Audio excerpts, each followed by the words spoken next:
Bir kuni bir eshak yashil maysaga kelib, yashil yeyotgan ekan. Lekin bilmasdan gulga qo'shib yeb qo'yibdi. Gulni ichida esa ari bor ekan. Ari ham jon qo'rquvdan eshakni tilini tishlayapti. Va eshak og'zidan arini chiqarib yuboribdi.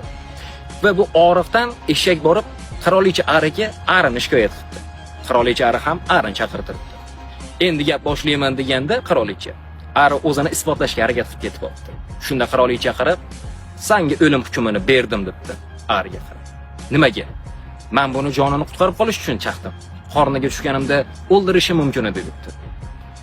"Senga o'lim hukmini berganim tilini chaqib olganingdan emas, ari bo'la turib eshak saviyasiga tushib, o'zingni isbotlashga harakat qilganingdan" degan ekan. Eshaklar oldida o'zingizni isbotlashga harakat qilmang. Eshakka qanchalik kassim shum kiygizib qo'ysangiz ham baribir eshak. Xavfli do'stingizni o'qib chiqing, tushunib yetasiz. Kerak bo'lsa, Kalibr Books'ga murojaat qiling, O'zbekiston bo'ylab yetkazib berishadi. Salomat bo'ling.